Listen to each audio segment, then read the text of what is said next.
Hello दोस्तों, आप सबका हमारे चैनल हंटिंग क्रश में स्वागत है। दोस्तों, आज हम लेकर आ गए हैं एक नई मिस्ट्री को, जिसमें सैलेम विच ट्रायल की तरह ही ब्रिटेन देश में चुड़ैलों को मारने के लिए एक अभियान को चलाया गया था, जिसे पूरी दुनिया पेंडल विचेस या पेंडल हिल विच ट्रायल के नाम से जानती है।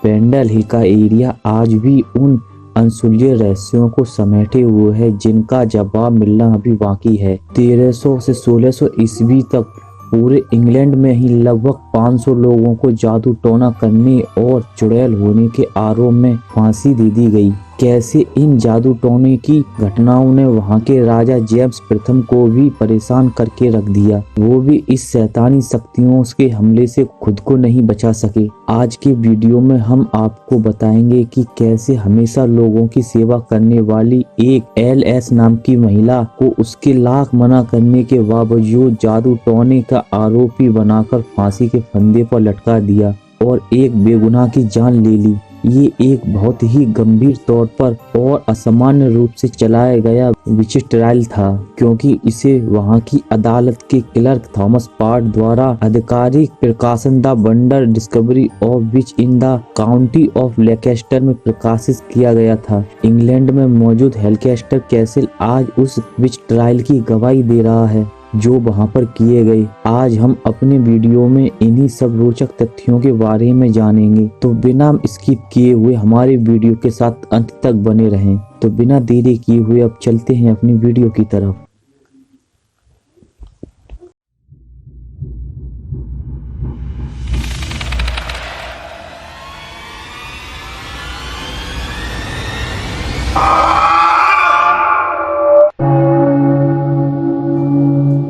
तेरहवीं शताब्दी से 17वीं शताब्दी की प्रारंभ तक चुड़ैलें ग्रामीण जीवन का एक स्वीकृत हिस्सा थीं। वो गांव में एक चिकित्सा की तरह काम करती। वो जादू टोना करने के साथ ही जड़ी बूटियां और औषधियां बनाने का भी काम करती थीं। इंग्लैंड में 300 वर्षों से जादू टोने के मुकदमे चलते रहे, जिसमें 500 से ज्यादा लोगों को आधिकारिक रूप से फांसी के फंदे पर लटका के मौत के घाट उतार दिया गया था। पूरे पेंडल हिल में 2 परिवार ऐसे भी थे जिन पर जादू टोना करने का आरोप लगता रहा। पहला परिवार डेमाइक परिवार और दूसरा चैटॉक्स परिवार था। दोनों परिवार की मुखिया गरीबी से त्रस्त बूढ़ी विधवा औरतें थीं, जिनका नाम एलिजाबेथ साउथर्न उर्फ ओल्ड डेमाइक और दूसरी का नाम एनी हिस्टर उर्फ मदर चैटॉक्स था। लोगों का कहना है कि दोनों परिवारों में जादू टोने में खुद को बेस्ट साबित करने की होड़ लगी रहती थी। ये दोनों परिवार कभी भी एक दूसरे को पसंद नहीं करते थे और हमेशा से एक दूसरे के दुश्मन थे। ओल्ड डेमाइक को लोग 50 वर्ष से भी अधिक समय से काला जादू करने के लिए जानते थे। पुराने समय में कुछ लोग इसलिए भी जादू टोना करते थे जिससे वो जल्द से जल्द शोहरत कमा सकें,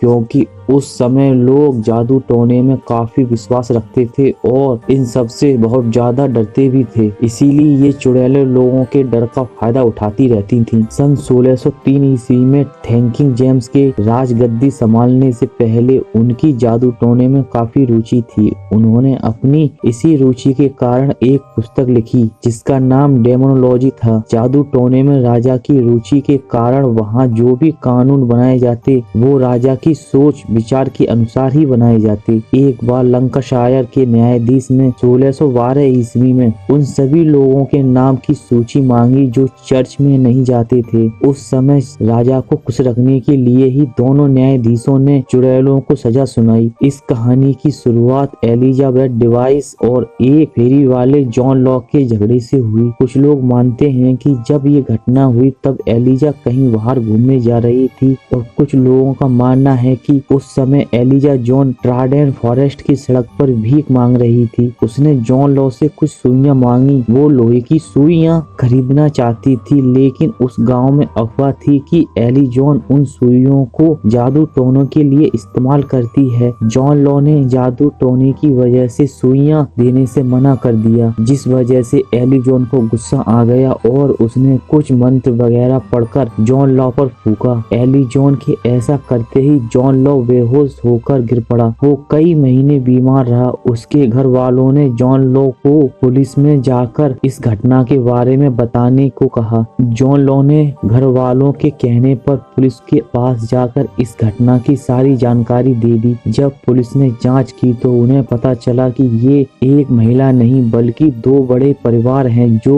लोगों पर जादू टोने करते हैं। ये पेंडल हिल के आसपास ही रहते हैं। पुलिस को जांच करने पर बहुत सारी हैरान करने वाली जानकारियां भी मिली, जैसे ये जादू टोने करके भूत प्रेत शैतान और चुड़ैलों को अपने वश में करके रखते हैं। इन दोनों परिवार के घर में चुड़ैलों की मीटिंग भी होती है। एक परिवार ने इन परिवार पर आरोप लगाया कि जेम्स डिवाइस ने जादू टोना करने के लिए उस एक भीड़ को चुराकर मार दिया। आपको बता दें कि जेम्स डिवाइस एली जॉन का भाई था। वहां मौजूद लोगों ने उस समय पुलिस को बताया कि वो हर महीने इन दोनों परिवारों को फीस देते हैं जिससे वो उनको चुड़ैलों और जादू टोने से बचा सकें। वहां कम से कम 10 लोगों की मौत ऐसी हालत में हुई जिन पर कहा जाता था कि इन लोगों पर चुड़ैलों ने हमला किया है। इन लोगों ने मरने से पहले बयान दिया कि इन पर चुड़ैलों ने हमला किया। पुलिस ने जांच में इन 10 लोगों की मौत को भी कत्ल करार दे दिया। जैसे जैसे जांच आगे बढ़ना शुरू हुई वैसे वैसे ये खबर आग की तरह पूरे एरिया में फैल गई। इंग्लैंड, स्कॉटलैंड और कई यूरोपीय देशों में खौफ फैल गया। पुलिस ने दोनों परिवारों के कई सदस्यों को गिरफ्तार कर लिया। जब इन लोगों को कोर्ट में पेश किया गया तो वहां उपस्थित कई लोगों ने कबूल किया कि वो जादू टोना करती हैं। कई लोगों ने तो खुद के चुड़ैल होने की भी बात कबूल की। एली जॉन ने पुलिस के सामने कबूल किया कि जब जॉन लॉ ने सुइयां देने से मना किया तो मैंने अपने साथ मौजूद एक शैतानी चुड़ैल को आदेश दिया था कि इसे सबक सिखाओ और लंगड़ा कर दो। उसने ये भी कबूल किया कि उसकी दादी और उसके परिवार के लोग भी चुड़ैल हैं। ये सब सुनकर पुलिस की आंख खुली रह गई। एली जॉन ने बताया कि उसकी माँ के जिस्म पर एक बड़ा निशान मौजूद है जहाँ से चुड़ैलें आती हैं और मेरी माँ का खून चूसती हैं। इन सब बातों को सुनकर पुलिस ऑफिसर भी डर गए। अदालत में बाकायदा मुकदमे की कार्रवाई 17 अगस्त से 19 अगस्त 1692 के बीच लेकेस्टर किले में हुई। मुकदमे में बहुत सारे आरोपी और गवाहों को पेश किया गया। इस मुकदमे में एक बात और भी थी जिसके कारण ये मुकदमा बहुत ही मशहूर हुआ। वो बात यह थी कि आरोपी को अपना वकील करने की इजाजत नहीं थी और ना ही वो अपनी तरफ से कोई गवाह पेश कर सकते थे। उस समय के कानून के हिसाब से कोई भी कम उम्र का बच्चा गवाही नहीं दे सकता था, मगर राजा के कहने पर कानून के इस नियम में भी फेरबदल कर दिया गया और बच्चे की गवाही को भी स्वीकार कर लिया गया। इस मुकदमे की मुख्य गवाह एली जॉन डिवाइस की छोटी बेटी जेनेट डिवाइस थी। जेनेट डिवाइस सिर्फ 9 वर्ष की थी, जिसने अपनी माँ एली जॉन डिवाइस पर चुड़ैल होने और जादू टोना करने का आरोप लगाया था। जेनेट डिवाइस ने बताया कि उनके घर में चुड़ैलों की बाकायदा मीटिंग हुई होती है। मेल्किन टावर में भी चुड़ैलों की मीटिंग की गई थी।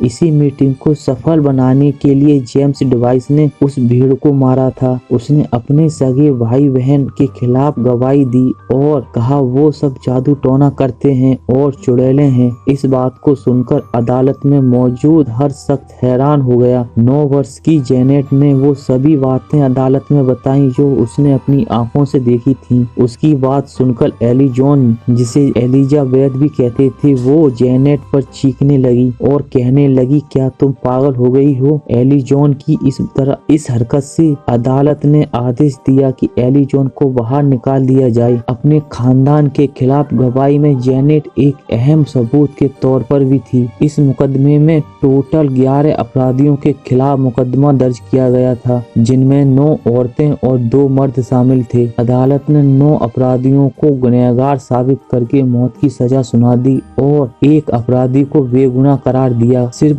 2 दिन चली इस अदालती कार्रवाई में ही इस मुकदमे में फैसला सुना दिया गया। 20 अगस्त 1612 ईस्वी को 9 लोगों को फांसी के फंदे पर लटका दिया गया, जबकि एक आरोपी की अदालत की कार्रवाई के दौरान ही मौत हो गई और एक को बेगुनाह साबित करके छोड़ दिया गया। अब आपको बताते हैं कि एलिस कौन थी। तो आपको बताते हैं कि ये वो महिला थी जिन्होंने अपने ऊपर लगे आरोप को मानने से मना कर दिया कि वो एक चुड़ैल है। गांव के लोगों के प्रति एलिस का व्यवहार बहुत अच्छा था। इसके बावजूद एलिस पर बार बार जादू टोने में शामिल होने का आरोप लगता रहा, लेकिन उन्होंने कभी भी इन आरोप को मानने से मना कर दिया। एलिस जस्से कहती रही कि उसके लिए भी कोई गवाह उसके पक्ष को सही साबित करने के लिए पेश किया जाए, लेकिन कानून में फेरबदल करने के कारण उसे अपने हक में वकील करने या गवाह पेश करने की इजाजत ही नहीं थी, जिसका खामियाजा एलिस को अपनी जान देकर भुगतना पड़ा। लेकिन बाद में एलिस को बेगुनाह साबित किया गया और उसका मृत शरीर उसके गांव रफली में दफन कर दिया गया, जहां आज भी लोग आते हैं और एलिस की बेगुनाही की दलीलें देते हैं और एलिस की स्टैच्यू के ऊपर फूल रखकर उसकी बेगुनाही के सबूत के तौर पर उसे याद करते हैं। इस मुकदमे की कार्रवाई 2 जजों ने की थी, जिनका नाम सर जेब एल्थम और सर एडवर्ड था। बाद में इन दोनों जजों के बारे में लोगों को पता चला कि दोनों ने वहां के राजा को खुश करने के लिए ही इतनी सख्त सजाएं सुनाई थी, क्योंकि वो जानते थे कि राजा जेम्स भूत प्रेतों और चुड़ैलों पर विश्वास करता था और पूरी तरह से उस इलाके से चुड़ैलों को खत्म करना चाहता था। तो दोस्तों, ये थी पेंडल हिल की चुड़ैलों की कहानी। उम्मीद करता हूँ कि आपको ये कहानी जरूर पसंद आई होगी। अगर आपको ये कहानी पसंद आई हो तो प्लीज हमारे चैनल को सब्सक्राइब और वीडियो को लाइक करना ना भूलें। अगर आपका कोई सवाल हो तो हमें कमेंट सेक्शन में लिखकर जरूर बताएं। तो मिलते हैं अपने अगले वीडियो में एक नई कहानी के साथ। तब तक के लिए धन्यवाद।